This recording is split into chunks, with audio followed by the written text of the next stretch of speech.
الحمد للہ وکفى وسلام علی عباده الذین اصطفى اما بعد اعوذ باللہ من الشیطان الرجیم بسم اللہ الرحمن الرحیم ولا انا عابد ما عبدتم ولا انتم عابدون ما اعبد لکم دینکم ولی دین صدق اللہ العظیم۔ اے آب رود گنگا وہ دن ہے یاد تجھ کو، اترا تیرے کنارے جب کارواں ہمارا، یونان و مصر و روما سب مٹ گئے جہاں سے، اب تک مگر ہے باقی نام و نشاں ہمارا، سارے جہاں سے اچھا ہندوستاں ہمارا۔ آج 26 جنوری کے سلسلے میں یہ بیان رکھا گیا ہے۔ سب سے پہلے یہ بات بتا دیں کہ 26 جنوری وہ دن ہے جس دن ہمارے دیش کا بندرن عمل میں آیا۔ 15 اگست 1947 کے دن ملک آزاد ہوا، اس کے بعد ہمارے دیش کا بندرن بنایا گیا اور یہ بندرن 26 جنوری 1950 کے دن عمل میں آیا۔ اس لیے ہم سال میں 2 قومی تہوار، 2 نیشنل فیسٹیول مناتے ہیں، ایک 15 اگست اور دوسرا 26 جنوری۔ تو 26 جنوری کے سلسلے میں یہ پروگرام رکھا گیا ہے۔ 26 جنوری ہمارا قومی تہوار ہے۔ میں بہت پیچھے جاتے ہوئے بات کروں، دین اسلام نے انسان کو آزادی عطا کی ہے، ہر لحاظ سے انسان آزاد ہیں، وہ اپنے لحاظ سے اپنے مذہب کے اوپر عمل کرے۔ لا اکراہ فی الدین، دین کے بارے میں کسی کے اوپر کوئی زبردستی نہیں ہے۔ اس ملک کے اندر اسلام بہت شروع سے آیا، یعنی اسلام کا بہت پرانا ناطہ اس ملک سے ہے۔ کیرالہ کے شہر کوڈنگلور کے اندر ایک مسجد ہے۔ یہ مسجد عیسوی سن 629 میں بنی۔ نبی کریم صلی اللہ علیہ وسلم اس دنیا سے 632 میں تشریف لے گئے اپنے رب کے پاس، تو گویا آپ صلی اللہ علیہ وسلم کی زندگی میں بنی ہوئی مسجد کیرالہ کے اندر موجود ہے۔ اسی طرح تمل ناڈو کے اندر ایک شہر ہے کلا کرائی، وہاں ایک مسجد ہے پالیا پلی جمعہ مسجد جس کو کہتے ہیں۔ یہ مسجد عیسوی سن 630 کے اندر بنی، یعنی آپ صلی اللہ علیہ وسلم کی زندگی میں ہی یہ مسجد بنی۔ یمن کے جو گورنر تھے بازان ابن ساسان، ان کے واسطے سے یہ مسجد بنائی گئی۔ تو گویا اس ملک سے، اس دھرتی سے، اس مٹی سے ہمارا بہت پرانا رشتہ ہے۔ بلکہ اس سے آگے بڑھ کر اگر کہیں 18ویں صدی کے اندر ایک بہت بڑے عالم گزرے ہیں، مولانا سید علی آزاد بیلگرامی رحمۃ اللہ علیہ۔ یہ ایک بہت بڑے عالم تھے۔ اس زمانے میں یمن کی حکومت نے ان کو حسان الہند کا لقب دے کر ایوارڈ دیا تھا۔ انہوں نے ایک کتاب لکھی ہے سبحۃ المرجان فی آثار ہندوستان۔ اس کتاب کے اندر انہوں نے حدیث شریف کے اندر جہاں جہاں ہندوستان کا تذکرہ آیا، صحابہ کرام کے واقعات میں جہاں جہاں بھارت کا تذکرہ آیا، ایسی احادیث اور ایسے واقعات جمع کیے ہیں۔ انہوں نے وہ حدیث نقل کی ہے جس کے اندر نبی کریم صلی اللہ علیہ وسلم نے یہ بات بتائی کہ بھارت وہ سرزمین ہے جہاں حضرت آدم علیہ السلام دنیا کے سب سے پہلے پیغمبر اور سب سے پہلے انسان تشریف لائے۔ گویا یہ سرزمین پاک سرزمین ہے، نبیوں کی سرزمین ہے، اسی لیے ہمیں اس سرزمین سے محبت ہے۔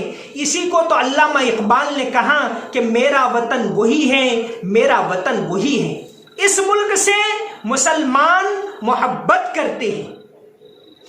بات کریں جنگ آزادی کی، کیونکہ ہمارا دستور عمل میں آیا، ہم کو جمہوریت ملی، ہم کو آزادی ملی، اس کے لیے 200 سال تک انگریزوں سے مقابلہ کرنا پڑا۔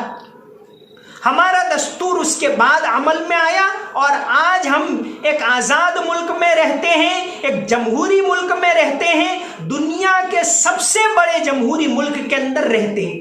تو 200 سال انگریز کے خلاف لڑائی چلی۔ 1799 میں حضرت ٹیپو سلطان شہید۔ اس ملک کے لیے اگر کوئی حکمراں، کوئی نواب، کوئی بادشاہ خود جا کر شہید ہوا ہو تو یہ مثال ہے حضرت ٹیپو سلطان رحمت اللہ علیہ کی۔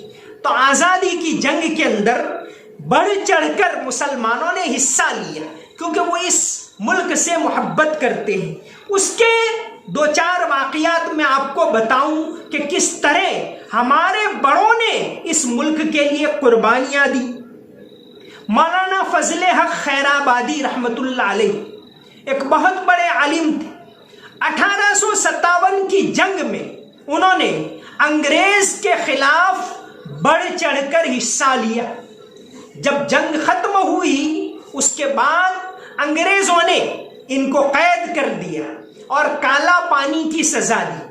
کالا پانی کی سزا کا مطلب یہاں بھارت سے دور دراز ایک ٹاپو ہے پیسیفک اور ہند مہاساگر کے اندر، اس جزیرے کے اندر جو بھیانک جزیرہ اس زمانے میں جہاں کوئی آبادی نہیں، ایسی جگہ ان کو دیس نکال کر دیتے تھے۔ بہت سارے بڑے بڑے لوگوں کو وہاں انگریزوں نے بھیج دیا، مولانا جعفر تھانیسری رحمت اللہ علیہ، اسی طرح یہ بہت سارے علماء وہاں گئے، اس میں سے مولانا فضل حق خیرآبادی تھے۔ وہیں انہوں نے اپنی کتاب لکھی الثورۃ الہندیہ کہ بھارت کے لیے آزادی کی لڑائی میں انہوں نے کس طرح رول ادا کیا۔ وہاں انڈمان کے جزائر میں ان کے اوپر کتنی پریشانیاں پیش آئی، اس کو اس طرح بیان کیا ہے کہ اگر کوئی آدمی پڑھے تو اس کے رونگٹے کھڑے ہو جائیں، اس کے آنسو جاری ہو جائے۔ جب مولانا خیرآبادی صاحب کو وہاں انگریزوں نے بھیجا اور وہاں دیس نکال کر دیا تو اس وقت ان کے بیٹے تھے مولانا شمس الحق اور مولانا عبدالحق۔ انہوں نے انگریزوں کے خلاف کیس لڑا کہ ہم کیس لڑیں گے، ہم اس کو غلط مانتے ہیں۔ اور اس زمانے کی سپریم کورٹ ہوا کرتی تھی برطانیہ میں، لندن میں، وہاں تک ان کے بیٹے مولانا شمس الحق گئے، دور دراز برطانیہ میں سمندر کا سفر کر کے کئی مہینوں کا، اور وہاں جا کر تقریباً 3 سال تک کیس لڑتے رہے۔ 3 سال کے بعد 1861 میں مولانا شمس الحق نے اپنے باپ کا کیس جیت لیا۔ جیت کر ان کی رہائی کا پروانہ لے کر لندن سے جہاز میں بیٹھے انڈمان آنے کے لیے۔ کئی ماہ کا سفر طے کر کے جب انڈمان پہنچے، انڈمان میں لوگوں نے دیکھا کہ دور سے کوئی جہاز آ رہا ہے، سمندر کے کنارے لوگ جمع تھے۔ جہاز میں سے بھی انہوں نے دیکھا کہ سمندر کے کنارے لوگ جمع ہیں۔ جب مولانا شمس الحق کنارے کے اوپر پہنچے تو دیکھا کوئی جنازہ رکھا ہوا ہے۔ پہنچے تو پتا چلا کہ ان کے والد مولانا فضل حق خیرآبادی کا جنازہ ہے۔ گئے تھے رہائی کا پروانہ لے کر، وہاں جا کر انہوں نے ان کی نماز جنازہ پڑھی۔ آج بھی وہاں ان کی قبر ہے، وہ پکار کر بتا رہی ہے کہ مسلمانوں نے کس طرح اس ملک کے لیے قربانیاں دی۔ بہادر شاہ ظفر آخری مغل بادشاہ، جن کے ماتحت رہ کر آزادی کی لڑائی پورے ملک والوں نے لڑی، کیا مسلمان، کیا ہندو، کیا سکھ، سب نے مل کر ایک ہو کر ایک جھنڈے کے نیچے یہ لڑائی لڑی۔ بہادر شاہ ظفر کو انگریزوں نے قید کر لیا۔ سب سے پہلے ان کو ہمایوں کا مقبرہ دہلی میں ہے، حضرت نظام الدین کے قریب، وہاں ان کو نظر بند رکھا۔ اب ان کو پھانسی کی سزا تو دے نہیں سکتے تھے، تو ان کو رنگون کے اندر دیس نکال کر دیا، برما کی راجدھانی رنگون، وہاں بہادر شاہ ظفر کو دیس نکال کر دیا۔ بہادر شاہ ظفر کتنے دور دراز، ایک وقت تھا کہ وہ ہندوستان کے بادشاہ تھے۔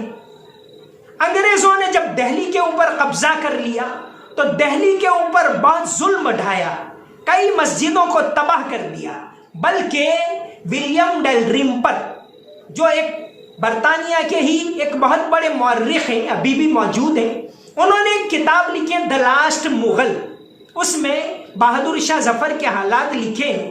اس میں انہوں نے لکھا ہے کہ انگریزوں نے تو دہلی کی جامع مسجد کے اوپر بلڈوزر چلانے کا اعلان کر دیا تھا، لیکن جب بعض جانکار انگریزوں نے کہا اس کو رہنے دیا جائے، پھر بات پہنچائی برطانیہ کی۔ برطانیہ کا اس زمانے کا وزیر اعظم پامسٹن، انہوں نے فیصلہ کیا کہ دہلی کی جامع مسجد کے اوپر بلڈوزر نہ چلایا جائے۔ 15 سال تک جامع مسجد میں نماز بند رہی۔ 1875 میں جا کر اجازت دی تو بہادر شاہ ظفر کو وہاں رنگون کے اندر بھیج دیا، آج بھی وہاں ان کا مزار ہے۔ 1862 میں بہادر شاہ ظفر کا وہیں انتقال ہوا۔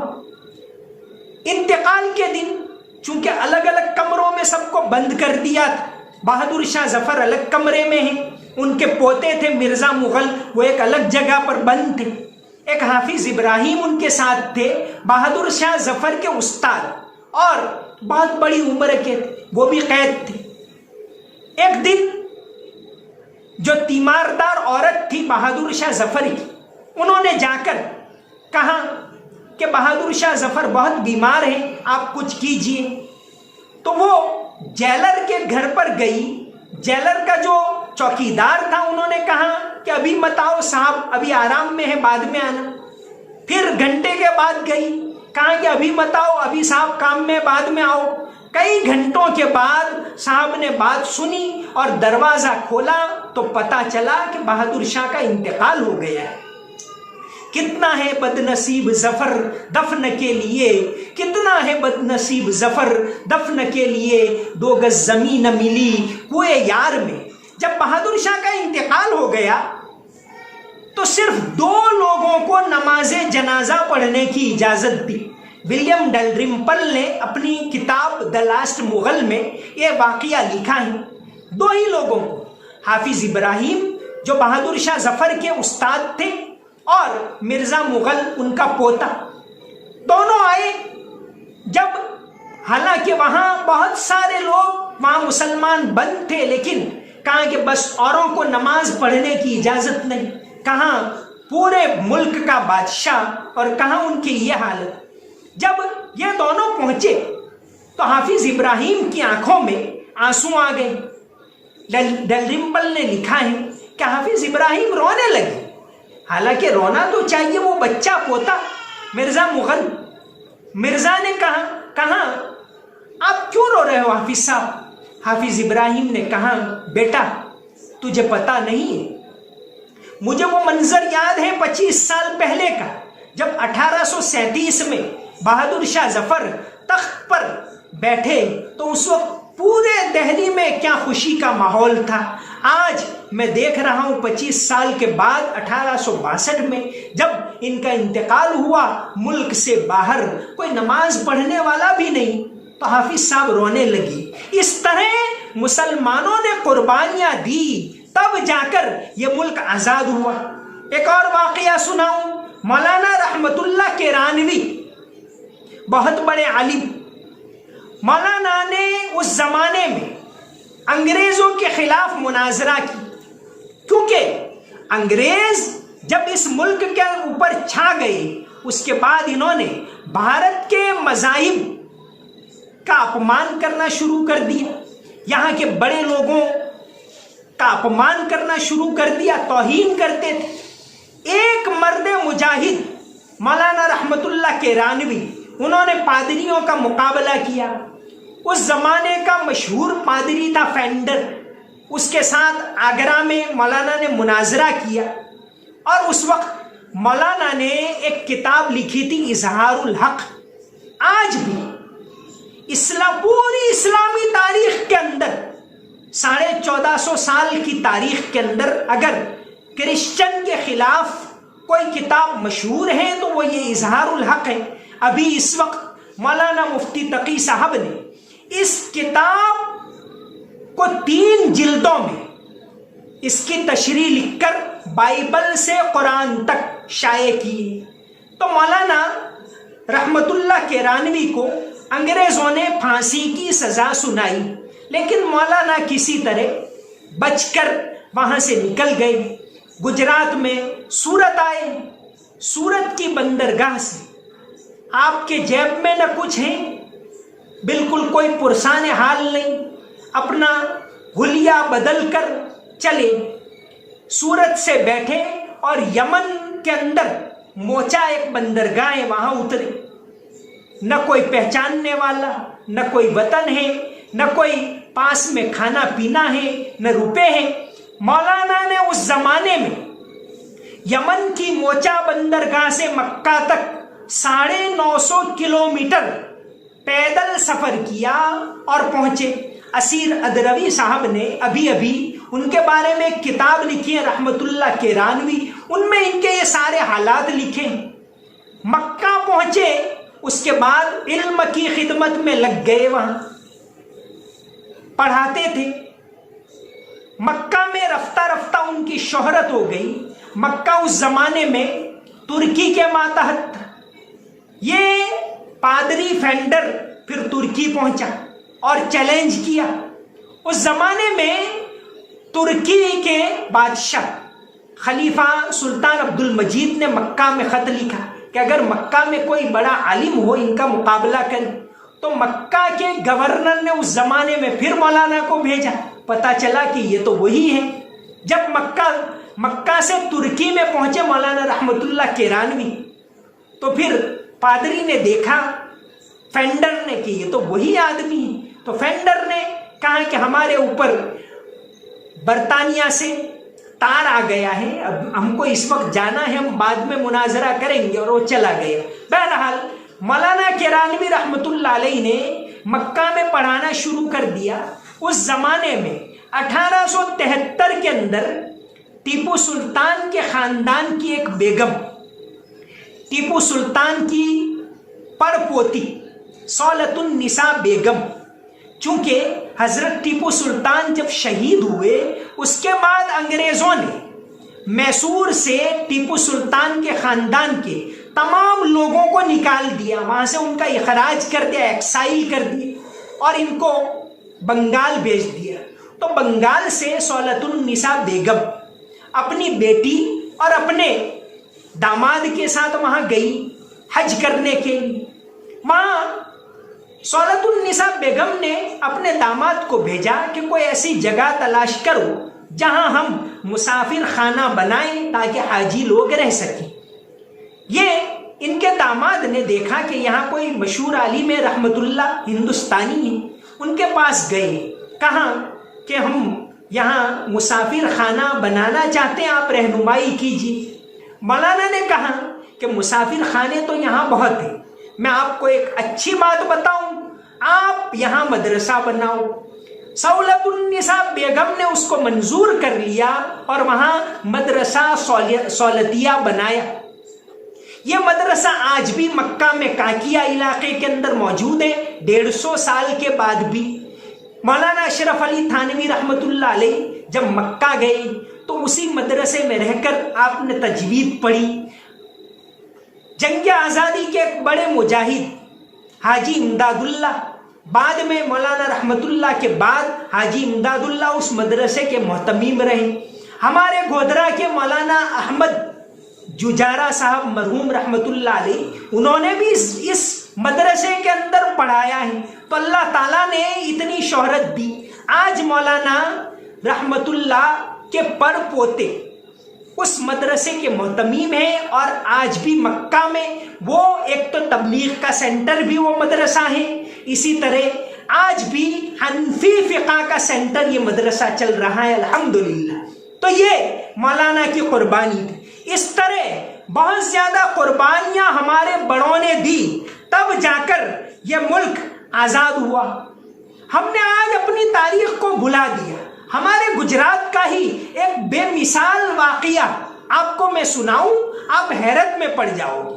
سورت کے نواب تھے نواب افضل الدین، 1844 میں ان کی وفات ہوئی۔ نواب افضل الدین کا کوئی بیٹا نہیں تھا، ان کی بیٹی تھی بختیار النساء۔ بختیار النساء کی شادی انہوں نے کر دی تھی گونڈل کے ایک پیر تھے، ایک صوفی صاحب تھے میر سرفراز علی، ان کے بیٹے تھے جعفر علی، ان کے ساتھ شادی کر دی۔ جعفر علی تو صوفی گھرانے کے۔ 1829 میں سورت کے اندر ممبئی کا جو گورنر تھا اس زمانے کا سر جان مالکم، وہ آیا، نواب کا مہمان بنا۔ اس زمانے میں انگریز ایک ایک کر کے ریاستوں کو، ایک ایک راجیوں کو اپنے ماتحت آہستہ آہستہ لے رہے تھے، کسی کو قانون بنا کر، کسی کو لڑ کر اپنے قبضے میں لے رہے تھے۔ ایک قانون ان کا یہ تھا کہ جس بادشاہ کی لڑکی ہو، لڑکا نہ ہو، تو اس کو اپنے قبضے میں لے لیتے۔ لیکن سورت جب پہنچے 1829 میں تو سر جان مالکم نے کہا کہ ہم بختیار النساء کو گود لیتے ہیں، آج سے یہ ہماری بیٹی، اور اس کو ولی عہد، یعنی کہ بھئی اس کے بعد، نواب کے بعد سورت کی حکومت ان کے ہاتھ میں آئے گی، یہ سر جان مالکم نے لکھ کے دے دیا۔ سورت کے بارے میں تو بہت سی کتابوں میں یہ واقعہ لکھا ہوا ہے، لیکن ابھی ایک بہت خوبصورت کتاب آئی ہے سورت کی تاریخ کے اوپر۔ ایک کتاب لکھی ہے سورت کے معین میر نے، Surat fall of a state rise of a prince. اس کتاب میں یہ واقعات انہوں نے لکھے ہیں۔ تو بختیار النساء کو گود لے لیا اور طے کیا کہ جب ان کا انتقال ہوگا نواب افضل الدین کا، تو حکومت ہاتھ میں آئے گی بختیار النساء اور ان کے شوہر جعفر علی کے ہاتھ میں۔ لیکن جب 1844 کے اندر نواب افضل الدین کا انتقال ہو گیا تو انگریز کی نیت بگڑی۔ انہوں نے کہا کہ ہم جعفر علی کو نواب نہیں بنا سکتے اور سورت اپنے انڈر میں لے لیتے ہیں۔ جیسے ہی یہ اعلان کیا، جعفر علی ایک صوفی مزاج کے تھے لیکن ایک الگ مٹی سے بنے ہوئے، انہوں نے ہار نہیں مانی۔ وہ گئے کہ ہم کیس کریں گے لندن میں جا کر۔ لندن کے اندر گئے کیس کرنے کے لیے 1844 میں، 14 سال تک لندن میں رہے۔ بے مثال واقعہ ہے جنگ آزادی کا اور ہماری تاریخ کا، لیکن آج ہم نے اس کو بھلا دیا ہے۔ تو نواب جعفر علی لندن میں گئے، ان کی پینشن طے کی تھی 15,000 روپے۔ 15,000 سے بڑھا کر برطانیہ والوں نے کہا کہ آپ کی پینشن 90,000 کر دیتے ہیں، آپ چلے جاؤ۔ کہا نہیں، ہم کیس لڑیں گے۔ تو 14 سال تک وہاں انہوں نے کیس لڑا اور اس وقت ان کے وکیل تھے ریچارڈ بوتھل۔ کیس لڑنے کے بعد آخرکار سپریم کورٹ بھی فیصلہ نہیں کر پائی اور یہ فیصلہ برطانیہ کی پارلیمنٹ میں پہنچا۔ برطانیہ کی سنسد میں وکیل گئے ریچارڈ بوتھل اور خود جعفر علی گئے، نواب جعفر علی، کہ ہم کو انصاف چاہیے، ہم انصاف لیے بغیر یہاں سے جائیں گے نہیں۔ کیس چلا، آخرکار ساری دلیلیں سننے کے بعد 1856 کے اندر 213 کے مقابلے میں 28 ووٹ سے برطانیہ کی پارلیمنٹ نے فیصلہ کیا کہ سورت کی ریاست دوبارہ نواب جعفر علی کو سونپی جائے۔ تو یہ ہماری تاریخ کا ایک بے مثال واقعہ ہے، لیکن بات یہ ہے کہ ہم نے اپنی تاریخ کو بھلا دیا۔ اسی طرح مولانا محمد علی جوہر 1930 کے اندر یہاں سے گئے راؤنڈ ٹیبل کانفرنس کے لیے، گاندھی جی اور بہت سارے لوگ گئے تھے۔ اس وقت مولانا محمد علی جوہر یہاں سے برطانیہ کے اندر گئے اور ہندوستان کی آزادی کے بارے میں وہاں باتیں چلی، جس کو کہا جاتا ہے راؤنڈ ٹیبل کانفرنس یا گول میز کانفرنس کہتے ہیں۔ باتیں ہوتی رہی۔ مولانا محمد علی جوہر جو اس زمانے میں بہت کمزور ہو چکے تھے، بوڑھے ہو چکے تھے، انہوں نے کہا کہ رانی یا تو ہم کو آزادی دے یا مجھے یہاں لندن کے اندر 2 گز زمین قبر کے لیے دے، میں غلام ملک میں واپس نہیں جاؤں گا۔ اور مولانا وہیں ڈٹے رہے۔ آخر کار 1931 میں مولانا محمد علی جوہر کا وہیں انتقال ہوا برطانیہ میں۔ اس زمانے میں ترکی حکومت نے اعلان کیا کہ چونکہ مولانا محمد علی جوہر خلافت کی لڑائی کے اندر پیش تھے، ہم یہ چاہتے ہیں کہ محمد علی جوہر کی قبر بنے بیت المقدس کے پاس۔ تو مولانا محمد علی جوہر کو وہاں سے ان کی وفات کے بعد ان کے جنازے کو برطانیہ سے بیت المقدس لے جایا گیا۔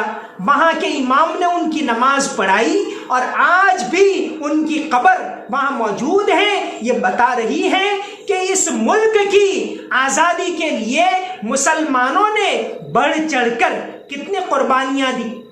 اس سے آگے بڑھیں، ایک اور مثال بیان کروں۔ ابھی گزشتہ کل ہی پیدائش کا دن 125واں یوم پیدائش گزرا سبھاش چندر بوس کا۔ سبھاش چندر بوس بہت پیش تھے ملک کی آزادی کے لیے۔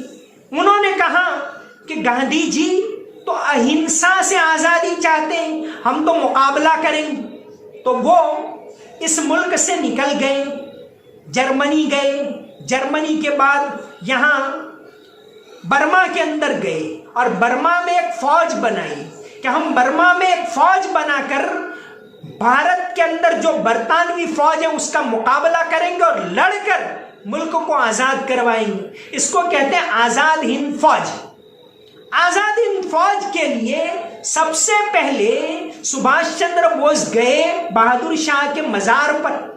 کہا کہ بہادر شاہ نے اس ملک کی آزادی کی ابتدا کی تھی، آج ہم انتہا کو پہنچ رہے ہیں۔ 1942 میں بہادر شاہ ظفر کے مزار کے اوپر انہوں نے حلف لی کہ ہم ملک کو آزاد کروا کے رہیں گے اور ملک کا جھنڈا بنایا۔